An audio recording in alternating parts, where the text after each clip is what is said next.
Moskva down to Gonky Park, listening to the wind of change.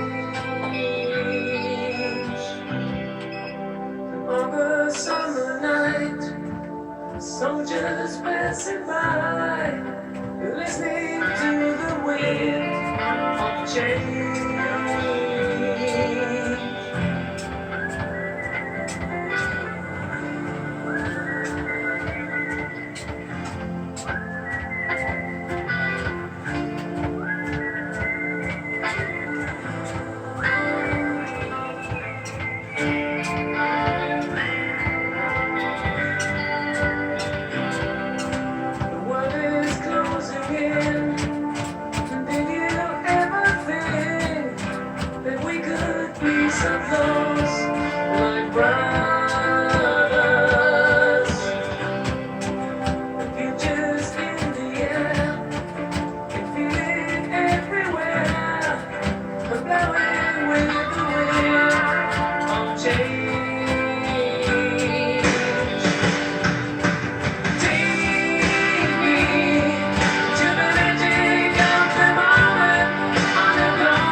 The wind of change, izany hoe mila fiovana zany a. Isika olombelona mila fiovana, ny fomba fisainana mila fiovana, ny fomba fitantanana ny fahasalaman'ny tenanao ary manomboka eo aminao izany fiovana izany, zay vao ho tanteraka. Ka ny Nanomboako an'ity fandaharana ity zany a dia ny fandehanana amin'ny tapis roulant. Ny tapis roulant dia mitovy amin'ny fandehanana tongotra izay hoe ato trano zany ny tapis roulant ka mahafidy anao na mivoaka ny tokotany na anao ny tapis roulant. Inona ny zavatra entiny ity tapis roulant ity dia ny fanatanjahanao ny vatana, fampidirana ny oxygène amin'ny alalan'ny orona ary famoahana ny gaz carbonika amin'ny alalan'ny vava zany hoe mandeho izy zany irantsika ary manampy ihany koa zany amin'ny fitodianana sy ny fitodianana saina indrindrandrindra amin'izao fotoana izay mampikorotana ny sain'ny zanak'olombelona amin'izao fotoana izao. Ka ny fitsaboana ny coronavirus hatramin'izao dia mbola tsy misy zavatra fantatra mazava fa arakaraky ny fisehoan'ny aretiny eo fa tokana ihany ny zavatra marina dia ny fikojakojanao ny saina, ny vatana ary ny fanahy ary ny fihinananao ny sakafo ara-pahasalamana. Inona no zavatra tadiavin'ny vatanao? Ny zavatra tadiavin'ny vatanao dia ny zava-boary natoraly. Izay no tena zavatra tadiaviny ampidirinao amelombelona azy. Tsetsatsetsatsyaritra zany tompoky lahy sy tompoky vavy ny momba an'izay zavatra zay. Fa na ifidy ny vaksiny ianao, na ifidy ny CVO, na ifidy ny fitsaboana nentim-paharazana, na akany amin'ny dokotera, indrindrandrindra moa zany dia soritako eto mazava fa fitandrovana ihany ny ao amin'ny fitsaboana nentim-paharazana. Fa rehefa misy ny karazana complication ohatrany hoe aseporana dia mandehana aingana makany amin'ny dokotera satria any no misy ny oxygène izay tadiaviny ny tenanao rehefa sepitra ianao. Tsotra dia tsotra zany zavatra rehetrarehetra izany ary ny dokotera no ahita hoe miakatra ve ny tosidranao, miakatra ve ny glycémie.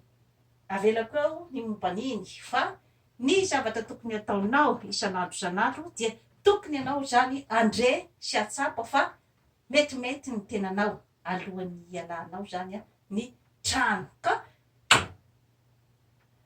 ifanjarako aminareo ny fombafombako isan'andro mba ahatonga ahy zany anana ny atao hoe bonne humeur toute la journée mba ahafahako manatanteraka ny asa aman-draharaha na any amin'ny entrepriseko zany na atao mitokantranoko. Ka ity zavatra izay asehoko anareo eto ity dia atolotro amin'ny mpitiavana. Tsy misy oeraoera ozy izy ny tanora fa fitiavana no anomezana azy. Ka raiso amin'ny mpitiavana ny zavatra izay omenanao amin'ny mpitiavana. Ity afarako eto ity dia ny sariny mandrava sarotra any amintsika any Madagasikara. Asa sarananao ny mandrava sarotra satria io no mandrava ny sarotra amin'izao fotoana izao. Ary isaky ny alohan'ny hivoaka ny trano ianao dia asa adino ny manary ny maloto any amin'ny lavapiringa satria raha ohatra ka tahirizinao ao anatin'ny kibonao ny maloto tokony hivoaka dia iny zany no hitondra intoxication sy fanampoizinana ho anao mandritry ny andro iray manontolo dia iny no hitondra ny karazam-pahatezerana izay hafafinao ny mpiaramonina aminao na ny mpiaramiasa aminao, ny karazana sorisorenana satria rehefa mizihizitra ny kibo feno rivotra dia miatraika aty amin'ny saina izany zavatra rehetrarehetra izany. Ao zay zany aloha no azoko nozaraina tamintsika androany dia manaraha matetitetika ny zany foresanté aty Canada fa anatsara ny fiainanao. Veloma tompoko.